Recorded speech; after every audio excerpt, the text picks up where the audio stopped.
Hello and welcome to yet another episode of the MM360 Global Movement Special Series. We're calling it Chatting with Slava the Jordanian. I am your host, STJ, as a lot of you know me through social media. And I am here, of course, with my one and only, my co-host, JD Yusef. Good morning, Yusef. Good morning. Good morning. Welcome. Thank you so much for having me again. Of course.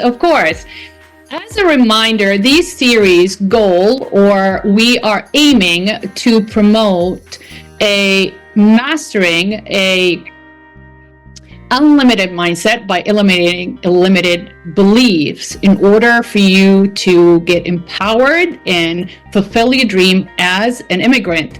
Whether you are a first-generation immigrant or first-generation American, or you are trying to displace yourself from one community into the other within your realm, within your home world, or venture altogether from your home world into a new world. And what we do on this series is to share our stories and share our experiences and allow you, the listeners, and the watchers to end up with your own conclusion and your own decision whether you want to do or go through this process or go through this journey. We're not trying to discourage you or push you. We are just enlightening you with our experiences and our stories, and hopefully you'll be able to make the right decision for you and your family and your community and your mental health too, which is one of the things we tap into in order for us to understand the impact of such a journey on our mental health and well-being. So without further ado, let's plunge right in, shall we? All right. Yeah.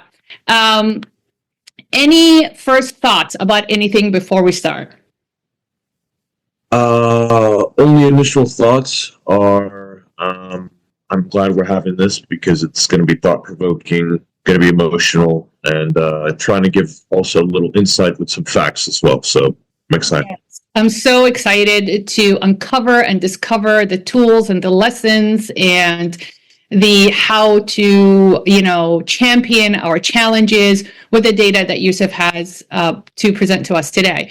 All right, so I was watching a video about the impact of our belief system, whether it is built in our home world or it has been modified in our new world as an immigrant on our life and consequently on our well-being and on our mental health. In the previous episodes, we have addressed the impact of our traditions, our customs, our leaving all that behind, whether we decide to simulate in the new world and resulting into acculturation in the new world, or as a displaced by default or displaced by design. Now, when we talk about displaced by default, we are identifying the displacement due to extreme circumstances, traumatic conditions to the displacer, and that includes famine, includes lack of opportunity because of war zones, before of political conflict, because lack of resources, the poor economical status of that home world that is not offering a lot of opportunities, a lot of resources. Some people are okay with that. Somehow they make up a way to survive these conditions.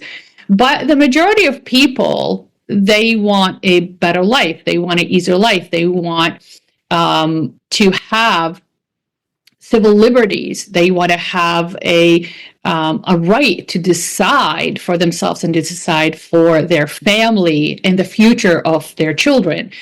And that's what we're going to discuss and hopefully back it up with data. So what I got out of that video, I'm going to read it to you to just make sure that I'm accurate. It says here, and I'll quote, our belief systems are truly fundamental in terms of how we operate in our life. We see our world through the filter of this belief system. And that is a huge statement that just struck a chord in me, because this is exactly what I have been trying to discover for the past 3 years.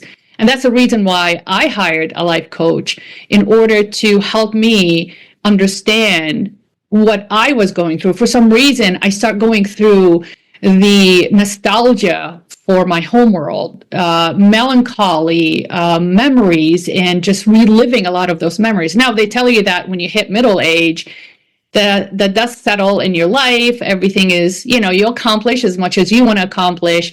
And that's why you started to reverting back to all these emotions and all these memories and reliving, because you just starting to say, okay, I've done it all. Now I miss home. I miss my home world. So that struck me. And then, of course, that's a process that I had to go through the past 3 years of my life coach, in order to reset my values, because I was still carrying those beliefs that really orchestrated this life that I call, or this achievement that I call, my work, my businesses, and so far and so on. So what do you think of that, Joseph? So that's very interesting that you say that. If I can add a little value in a broader sense, belief systems help individuals navigate the complexities of new realities, especially when the new world feels overwhelmingly different or even threatening. The belief systems act as a lens through which the world is interpreted, providing structure and meaning. So I think you kind of exemplified that in a real world sense based upon what I just read. So it's very, very interesting. Yeah, let's go through the belief systems that we think about. A belief system is like your app on your computer or your app on your phone. We have a plethora of apps that we can purchase, and we think that application of that app is going to serve us and serve the phone, and as a result, serve us with our busy as our lives are, to facilitate the communication, to support the data, to save memories like photos and stuff. So think about that belief system. It's that app we chose to purchase, even not as children. I think you start questioning things, at least I did. I start questioning things when I was in 8th grade, a little bit at a time. But when I got to high school, I was questioning a lot, because you have the knowledge and you have the experience and you have the stories, whether you heard it from your grandparents or extended family, and you start forming your own beliefs like, this doesn't make sense to me. This does make sense to me. And then you save it in that app, what we call the belief system. And then you build on that, right? You build that experience, because experts tells you that if our belief system is, for example, the traditional gender role expectations. I'm a female, but I believe that every female job or role in life is, seek education, but also satisfy and make her family happy, find the right suitor, be happily married, participate in continuation of the family lineage in the family way, and reproduce and raise, decent, good, happy, peaceful offsprings.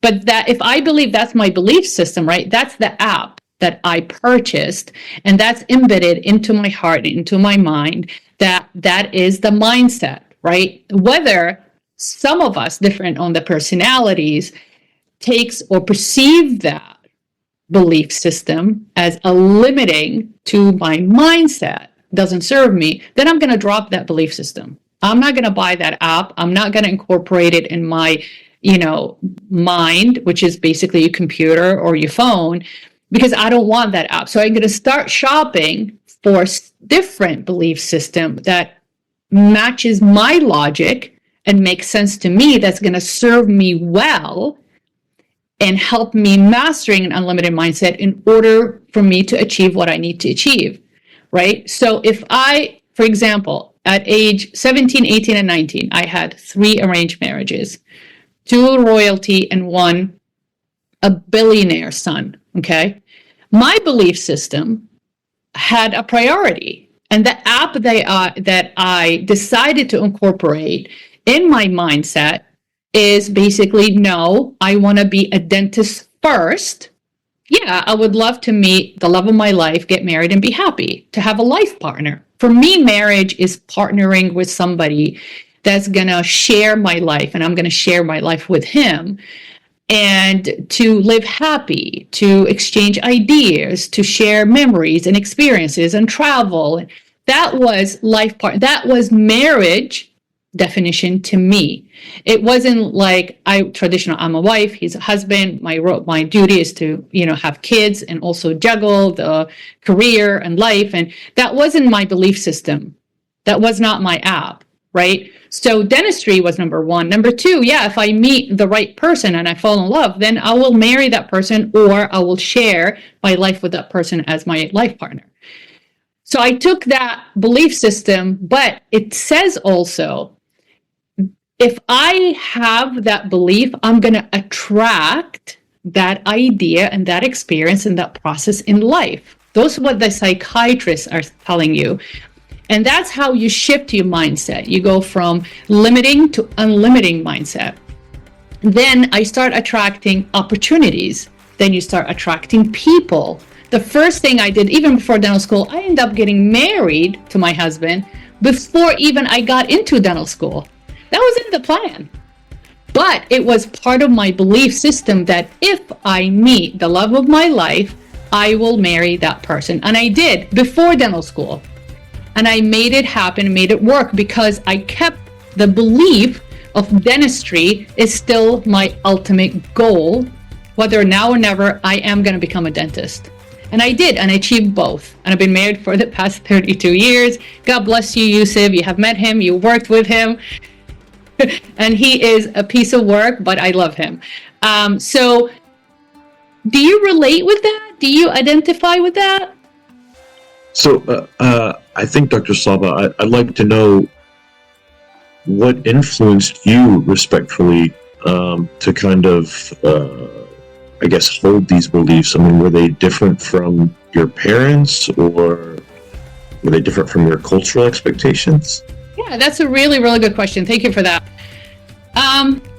My parents were a very interesting couple. Like I mentioned in the previous episodes, my mom was the matriarch of the family. My dad was not involved in raising the children, not because he was traditional. He just traveled so much to provide for his family because he had a belief system that told him to build as much wealth as possible, as fast as possible, which he built it by age 45. He started at 27, and by 45, he just had enough money to retire, to support 5 children, to send all these 5 children to school, educate them and feed them and own properties. But to fulfill his dream by becoming a world-renowned writer. Okay, so he almost like, and I might have, now talking about it, I might have picked that up from him. He still got married to my mom. He still provided. So getting married was the first thing. Second thing, because it's an obligation, responsibility, and expectations. And then he worked, his way up to become an executive, and did very, very well with his multi-generational wealth from properties. And he learned that in Jordan, and he applied that in Saudi Arabia. And then he became a writer. His passion was writing. My passion was dentistry. So I saw that model. Now I recognize that model, but back then I didn't recognize that model. I thought it was a belief system that I picked up on my own. But yeah, right? I had a model that I've been experiencing, and I lived it and watched my dad. And I am more trait-wise, personality-wise, I'm more like my dad than my mom. My mom was very tribal. She was pro-education. She was passionate about children welfare, the children being our future. She was really very progressive in the way she approached education for children. And she brought a lot of different modern modification to the way things were taught, even in Saudi Arabia.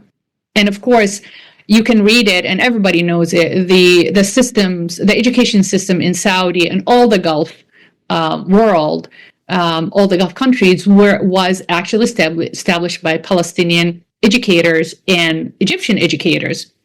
Even if you walk down the street in Saudi or Kuwait, and you'll ask them, it's like, who were my best teacher was a Palestinian teacher, my best teacher was an Egyptian teacher. They had that passion, and they had a very good understanding how important education, early year development education, if you teach them the right way, they're gonna prosper and be very, very successful. So I got that from my dad. I think it sounds like it's the parallels are undeniable the more I think about it. But my mom was constantly the one that is reminding me of my, traditional gender role expectations. Yeah, it's great. She used to say, I don't agree with you being a dentist. I want you to be go to school for art history and live in the museums all your life, but also get married. I'm like, Mom, that doesn't make any sense. I can't be traveling the world, also marrying into a Saudi that I'm obligated to stay in the country, raise those children, because those children are going to be Saudi citizens. I can't just go around, travel the world, and spend my time, restoring art pieces. I would love to. So she supported me for seeking higher education, but constantly reminding me at the same time, don't forget, we need to get married. Don't forget, you need to satisfy that gender role expectations. Does that answer your question? Absolutely. And so what it sounds like to me is you had this clash internally with your home, your nuclear family, but also, what did that clash look like from your traditional conservative upbringing, the society, and then kind of going into very opposite, right? So that was certainly a clash as well, it seems like. Yeah, there were a constant debates in my household, not because me as a girl, but when we realized that we were banking, us the children, all 5 children, we're banking on, by the time we graduate from high school, we would have had our Saudi citizenship. Then it's limitless, opportunities, unlimited opportunities, unlimited, ways of achieving our goals, because we have the right as a Saudis to go to medical school, which I don't know about now, but back in the day, in my day, if you're not a Saudi, you couldn't even attend professional school, which is medicine, pharmacy, dentistry, law. Not much law. It was more like Islamic law institutions, but also philosophy and psychology were forbidden to be taught in schools. I'm not sure about now, but back in the day in Saudi. So we looked into, like you said, our nuclear family. In our household, it was very democratic. It was very liberal. It was very free of thoughts. You can express yourself. But when we were outside of that household into the Saudi community, we had to bite our tongue. We have to conduct ourselves within the code of conduct and what is acceptable, because we were related to the Sudair family. So we had that pressure. So when I voiced my opinion or my belief system, or shared my belief system, I was very careful, right? And I was very considerate of how I present that belief system to my parents, because they are a different generation and they were coming from a different background, or they were just parents that had certain expectations from their first daughter, which is huge back home. I'm not sure about your family. The first, especially if you have the only daughter, there's a lot of pressure on her. But I'm the first daughter, so they tried to raise me and train me, condition me to take over, to transfer the power to me when I became the matriarch of the family, which I am now. This is my position right now. And that's why I had to go through 3 years of reestablishing my values and my beliefs in order to serve me in my new role as the matriarch of this family right now. But yeah, it was very interesting. It was clashes. My mom comes from the tribal end of Jordan. My dad is Palestinian Jordanian. So he's a lot more into, like I said, human rights, equality, inclusivity, tolerance, humanity, civility, civil rights, all that stuff. My mom was fine with it, but with limitation. My mom constantly had to tone it in because she always had the flair of the traditional tribal connection. She had to keep that alive. And that could be her belief system, that it was important for her to keep it alive within her children in order to survive, in order not to lose that attachment to Jordan. But the funny thing is, she never had the interest, nor she ever showed any effort to go back to Jordan until my dad passed away, which is very, very interesting. But that's another story. Does that answer your question? Absolutely. That's actually very fascinating and very insightful. So thank you. Yeah. So can you share with us any data that would support this theory that our belief system, and through the lens of our belief system, we are basically orchestrating the life that we think we want, or we know that we want? Any data or any facts? So in regards to the way your family balanced this cultural act, right? I have something, this is why some immigrants hold on tight to their belief systems, right? So in many ways, immigrants, especially those who are displaced by circumstances, often hold tightly to their belief systems because they represent a sense of continuity and security, to your point, Dr. Slava, as a safety mechanism. In a world that feels unstable or foreign, beliefs are deeply tied to identity, and when everything else around you changes, language, culture, social norms, your beliefs serve as a familiar anchor. So I think that's fascinating in and of itself, right? Yeah, especially, it'll be interesting to see what you think of this thought, because you were never displaced from your homeworld. You never experienced displacement in the sense of rejection displacement. Your parents did, and your grandparents did, right? You are a first-generation American, Yusef? Correct. Right. So you were born in California. Now we live in Alabama. Displacement, but you were displaced, but you were very young, from California to Alabama. Those are totally two different worlds in culture and customs and heritage too. So I'm sure from your end, knowing what your grandparents and your parents went through and how they were displaced, I'm sure you go through stages that you're trying to even conceive the struggle. Do you? Or just, are you like Ehab? Ehab came here. My husband came from Egypt. He was born in Egypt. He was here when he was 2 years old. He was never displaced. He doesn't know what rejection displacement feels like, or forced displacement actually looks like. Yeah, that's actually very, very fascinating. And I've seen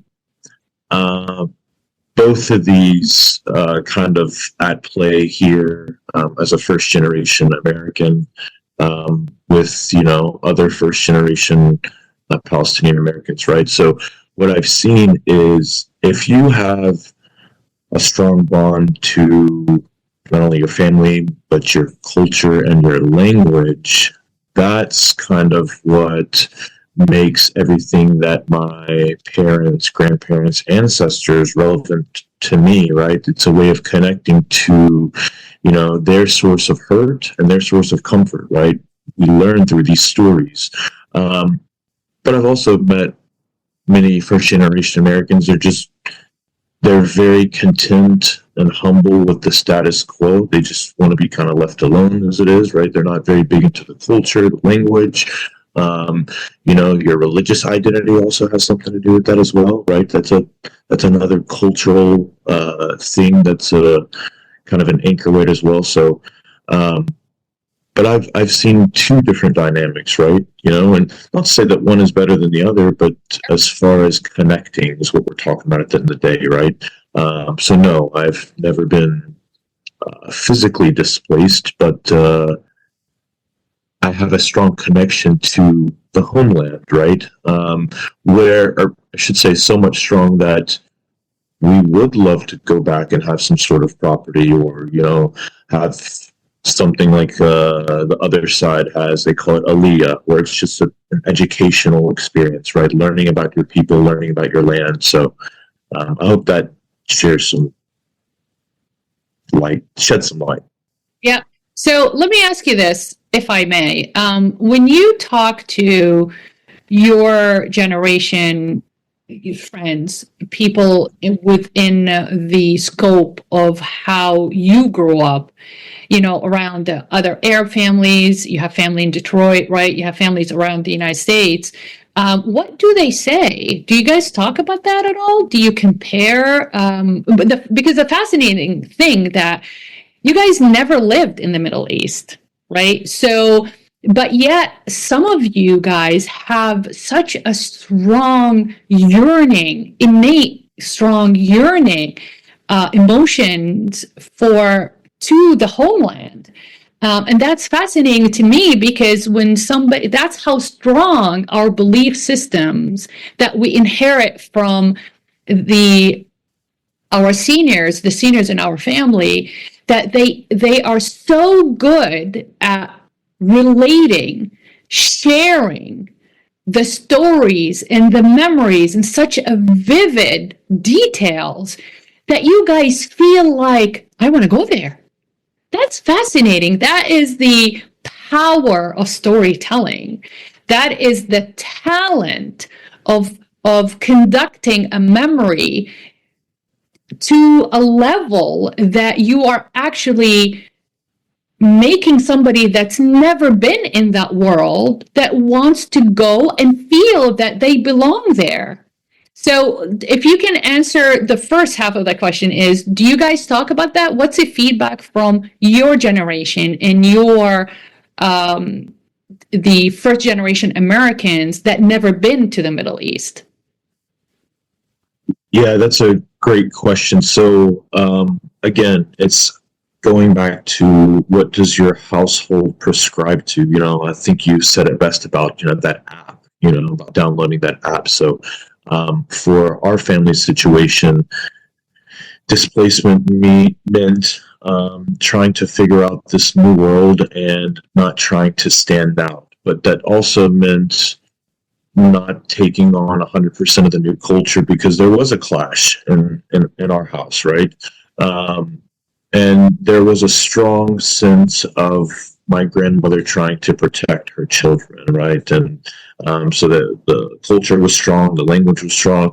Growing up, that was also passed on to us. So we heard about these stories about back home. We heard about these atrocities, right? We heard about the beautiful times as well, right? So again, if you're able to tap into that, so unlike the majority of my cousins, they weren't able to tap into that because there was a language barrier, right? So there were certain things that, they couldn't take out, or they, I don't want to say missed out, right? But again, it was a matter of pulling out this information. So I was very, very blessed, to say the least, but it was very, very strong to answer your question. So it was brought up constantly. There's pictures everywhere. There's flags. There's there's a constant reminder. Our culture is very, very deep and beautiful. Yeah. Oh, absolutely. And it's funny that you mentioned that because I remembered what my dad used to tell me all the time is he's so funny with that stuff. When he used to get inspired to write, he'll write for days. We won't see him. He's just a hermit, just like any artist, right? Just shut himself in his office to study and write. Right. For 3 days, he comes out very joyous and full of ideas. And he's like, "Come, sit next to me." And he's like blowing out cigarettes, chain smoking, right? Blowing a cigarette, sipping on his, believe it or not, scotch. Yes, he did Jack Daniels in Saudi. I don't know how he got it, but he got it. He was very well connected. So he's just sipping scotch. It's like, "Come sit with me. What's going on in your life?" I'm like, "Dad, what's wrong with you? Like, you've been out, gone for 3 days. I haven't seen you for 3 days. He hasn't eaten for 3 days. But now he's accomplished so much. He created so much that he wanted to take a break and land on his 2 feet back into reality to kind of touch base with him. But he used to philosophize. My dad loved philosophy about life. And he used to tell me that be disciplined like the German, be driven like the Americans, be clever like the British, be elegant like the French, be passionate like the Italians, but always be beautiful like the Arab that you are. That's amazing. That is amazing. And you know what? I had this in my app, my belief system, all my life. But last week, I just wrote it down for the first time on paper. But that just surfaced for some reason. I don't know. Maybe I was going through, nostalgic memories because I'm going to Egypt for 2 weeks. The first time I go back to the Middle East since 1991, believe it or not. So it's a lot of emotions brewing, and that surface, right? You start tapping into that. Oh, let me go through my archives and see what I have, like what my dad used to tell me and stuff. But the reason why I mention this, because regardless of how proud Palestinian my dad was, but how liberal he was, he still always remind us that be a child of the world, right? Like all these clever, smart, elegant, passionate, he actually referenced to the West, right? But beauty, he always referenced to being an Arab. And he always told them, don't ever forget who you are, where you came from. It doesn't matter where you are. It doesn't matter how big you get in your head or in reality. It doesn't matter how much you accomplish. Don't ever forget where you came from. That is fascinating for somebody like my dad, who traveled the world, who wrote, 30, 50 books that were translated so many different languages. He was a political analyst in so many channels. He was on CNN at some point before he passed away. To actually still his core believes, I'm still an Arab. Nothing better than an Arab. Don't ever forget that. Don't ever forget that. My dad was an atheist. He did not believe in organized religion. He did not believe in structured religion because his belief system told him that if you tie yourself to organized religion, that's too limiting to your creativity, right? Because that's going to limit you from expressing your ideas and your theories as a creator, as an artist. So belief system, he created that become part of his app, right? That is a mindset app that do not follow any organized religion because it's going to limit my creativity, and I'm an artist and I can't have that done. But that's his belief system. But regardless, the bottom line, the end of the day, do not forget don't forget that you are an Arab, and don't ever forget where you came from. So that's like fascinating to me, because now his quotes are becoming part of that mindset app that we call the belief system that I have as an adult, as a 55-year-old, business owner, doing this podcast, being a public speaker, being on social media. I am actually tapping into those archives and rebuilding a belief system that has a lot to do with what my parents used to believe. So all I'm saying is that application, that mindset app that we call the belief system, it can be changed. It can be modified. It's okay to be modified. But of course, we're going to tap into the guilt because I went through it. When I decided to change a belief system that's not serving me anymore, it served me very, very well the past 36 years, but it's not serving me anymore. I had to go through emotional crisis because I felt like I'm betraying my family. I'm ripping my roots. I am saying that, my family beliefs don't matter. My ancestry don't matter. My heritage doesn't matter. So that's why I chose to go through the process with a life coach to validate to me that, Slava, you don't have to be that or the other. You can be both. And that's how I created the hybrid, what I call the hybrid belief system that I have now, hopefully to serve me in this last chapter of my life. So does that answer your question? That does, and it's very empowering. And if I can add a little bit to that, if you don't mind. So for some, creating new belief systems can be a form of empowerment and growth. Immigrants or displaced individuals may feel the need to adapt to their new environments by reshaping their worldview to fit the new society. This could mean integrating aspects of the host culture or creating a hybrid belief system, so like you said, that blends the old with the new. Creating a new belief system or adopting one's existing beliefs helps individuals feel in control of their circumstances and ensures that their survival, again, that's a common theme that's been coming up, that their survival and thriving in the new world isn't constrained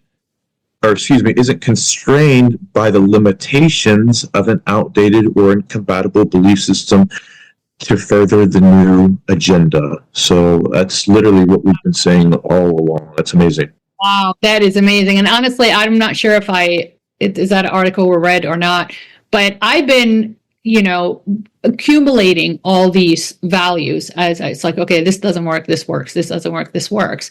And I said it before, being a displaced immigrant by default or by design, whether you are getting displaced within your home world or you're displaced from a home world to the new world, there is such thing as the impact of that change, or that journey, or that process on our well-being and our mental health. And depending on the culture you come from, some cultures do not recognize the impact on such circumstances or such process on the mental health. Some societies do, now they do, I think, but my generation, we never did. We drew our confidence, our value, our validation, our confirmation from God. I remember going in high school when I start really questioning a lot of this stuff. It's like what we are learning, especially in Saudi in high school, you are heavily bombarded with religion. And there was a lot of, especially Wahhabism religion. Of course, there's Islam, and then it's like Wahhabism, which is extreme, very more like a Bedouin focused traditional Islam and their customs and their habits. And I got to the point, it's like, okay, Islam is part of me, it's part of my culture, it's my religion, that's my heritage, that's fine. But when I got to high school and I had to I felt the pressure of I needed to simulate to the more, not extremist, but much more conservative lifestyle and beliefs as they were teaching us in the Wahhabism way. And that's when I said, and I went home and I had my dad who was so liberal. And it's like, oh, women can do, he's a feminist, he's out there completely. And it was a clash of two worlds. My home world inside my house was very much Jordanian, progressive, Palestinian heritage. And then I went to school, it's like Wahhabism, Saudi. And I'm like, that's not what I want. So I told my parents, I'll finish high school. I'm not staying here. Although I spent the first year of college in Riyadh and part of it in Jeddah. It just happened that way. But I ended up leaving.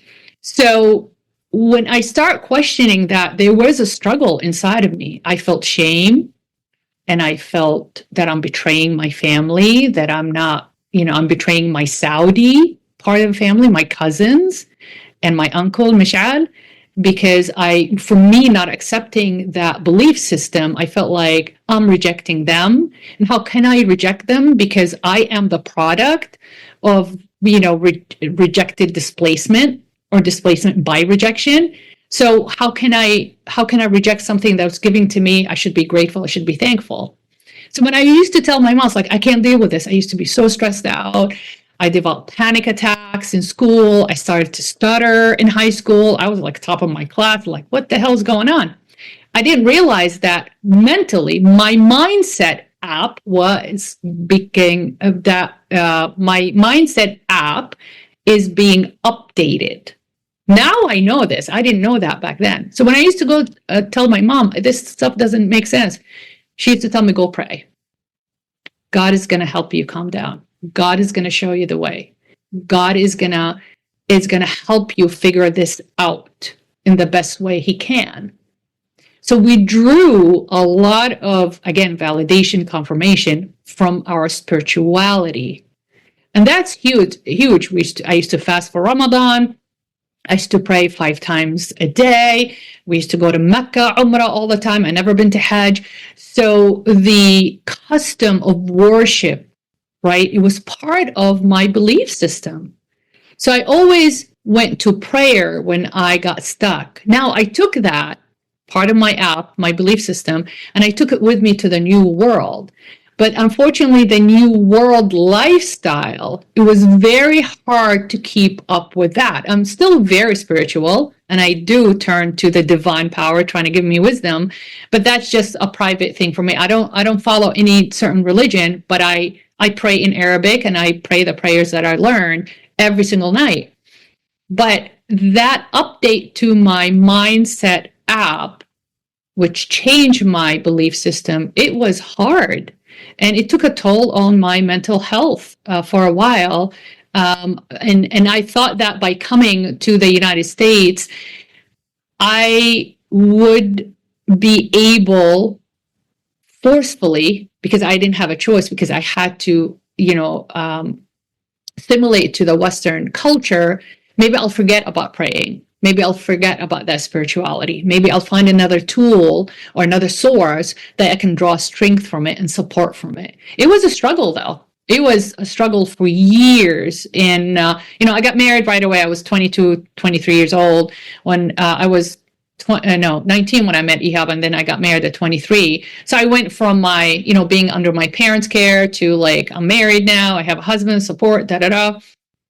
And I didn't have the chance to feel like I wasn't on my own for that long, right? I went from undergrad, my parents, getting married, my in-laws. So I always had support for that. But I'm sure that I'm not sure in your nuclear family, Yusef, is that the case? Do they constantly tell you, go pray? Or did they encourage you to reach out to other human resources, immortal resources, mortal resources to support you in your, trying to figure this out? Yeah, that's very interesting. So, and I've had this conversation with a lot of people, because I don't think it's as unique, right? So, coming as displaced people, my family's trying to survive, right? So, it was told to us, a priest in the community said that the Arabs aren't as faithful. They're actually one of the most faithful, but they weren't plugging into the system like they should have been. As again coming over here, and again we're coming from an area of the world where these Abrahamic faiths were born. So we're probably more educated upon kind of what's going on, right? But at the same time, coming to a new world, it's hard to survive. Learning about insurance, learning about how to get licensed and registered, and so personally in our family, very, very spiritual. My grandparents still dressed up every Sunday, whether they were going to church or not, they just still dressed up, right? Because I guess that was still what they did back home, but again, survival mode, period. So. Yeah. So you as Yusuf, first generation American, with a Palestinian Christian household, where do you draw your strength from? Where do you draw your motivation and your validation from? So it's definitely from, again, growing up, hearing about our land, our ancestors, our history, but also the faith that was passed on to us from our ancestors, right? So, and these are things that Western Christians would not understand or would find different, right? So unique in that respect, right? We followed all the holidays, we did all the religious stuff, but we didn't go to church every Sunday, right? But also that's a problem to many Christians. So having to balance this in our household, just didn't really pay much attention to that, right? We're trying to learn and teach within, right? So, and if anybody could add any value, then great, right? And usually that's from the community. So once coming over from, the motherland, you look to two things in your vicinity. You look to your faith and you look to your community. If your, community's not there, then you just kind of, go to the faith thing and try to, basically benefit and reap what you can from that. So that might not even be your faith that you came from with. So like, for example, my father's side of the family, I think were involved with the Protestant Baptist form of Christianity because they were helping, immigrants and displaced people, giving them free things, right? So, that's also an interesting conversation for another time. But yeah. That's really, really interesting. Now, that said, do you feel all through, I'm not sure at what age do you realize that, oh my God, I have to balance both worlds? Do you remember how old you were when you came to that realization?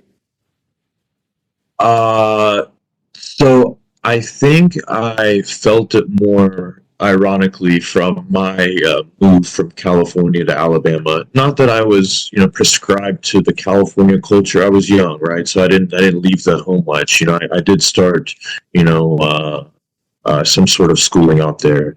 But at that, my schooling was predominantly Spanish speaking. So that's also fascinating as well. So coming to Alabama, I'm Palestinian American, first generation. Arabic is my first language, obviously speaking it at home. And then second is Spanish. So I'm coming to Alabama, so that was interesting. But again, I didn't feel like I was different until 5th, 6th grade. And that's where I just started asking more questions, why aren't my parents invited to these outings where all the other parents are invited? Or, just little certain things started kind of appearing itself. I guess they were always there, and I'm just now taking notice, right? So. Yes, they're surfacing right now. Before it was part of like every day, just, going along with your day, trying to survive as a child. But now as you wait until you hit middle age, a lot of things going to surface.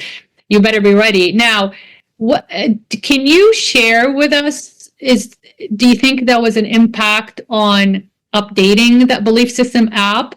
Are you still updating? Are you constantly updating? Or for the most part, fundamentally, it's still the same? You're very young. You're only, 33? Correct, 33. Yeah, so going through, you're a lawyer, you just went through law school. Can you share that with us? Yeah, I think we may potentially always be in a process of adapting, right? Surviving. Coming, you mentioned the legal background. The law is ever changing, right? So you always have to, keep updating yourself and, so you can effectively know how to operate and serve other people. So I think I think it's an ever-growing process, and that was actually one of my last questions that I had for you, Dr. Slava, is maybe to ask the question in a different way. Do we ever fully adapt to a new world, or is the process always ongoing? So I'll pose it to you. So this is a fact that expert and psychiatrists and psychologists tells us that, and I do incorporate this concept in my model, my business model, since 2013. And they tell you that every 5 years, it's highly encouraged and highly advisable and highly recommended for every adult to sit with themselves and review their values and review their beliefs. Because science will show you that every 5 years, I don't care who you are changing. Your circumstances are changing. Your role in life is changing. Your responsibility is constantly modified, whether less or more. Your status, financial status is changing. Career status is changing. Your role in your family is changing because you're aging, right? You are going through the process of advancing in the years. And as you go through life, you're adding different experiences, different people, different inspirations, different journeys, different stories, different lessons. So every 5 years, I had to sit with myself. And as a business owner, as a dentist, as a healthcare worker, as a leader, as a mentor, as managing my team expectations, managing my patient expectations, and the world is changing around me. So dental expectations by patients is very different today, especially after COVID, compared to the 90s or the early 2000s. So I had to, not only for my own personal growth and to fulfill the different roles that I am embarking on or are becoming part of, to recheck and check again every 5 years. And I do take a test, which is the DISC personality style test, every 5 years. I take it with the application of me being a dentist, a business owner, not as Slava, as just socially or leisurely as a friend or as a neighbor. But in for work, I have changed from the time I started my career or I started as a business owner when I was a partner in 2002. So I took it every 5 years. So I highly encourage everybody, whether you are thinking about displacing yourself or you have been displaced or you already established yourself in the new world, to check with your belief system app, right? Which is the app of your mindset. How are those beliefs and those values, whether they're serving you or not? But you can't categorize those values. Is it personal value? Is it heritage value? Is it traditional value?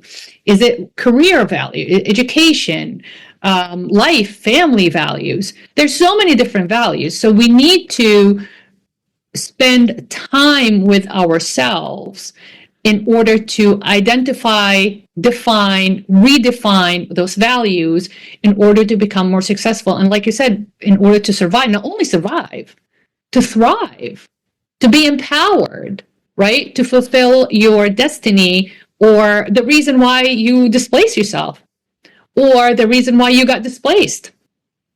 I mean, I displaced myself because, thinking back, if I didn't have the 3 arranged marriages that have been pressuring me, probably I would have gone to Jordan, to be honest. I would have been in Jordan, married Jordanian, and just lived there, and maybe end up somewhere in Europe. But things happen for a reason. I rejected those 3 arranged marriages and escaped all that world. I just left it behind. It's like, I don't want to deal with it because they're just not getting me, right? And my values were changing and they were solidifying and maturing before my eyes, to the point sometimes I wasn't even recognizing myself. I said, who am I? So you have to rediscover yourself. You have to uncover all that, old systems. It's like, okay, what serves me, what's not? Call this, keep that. What's serving me, what's not.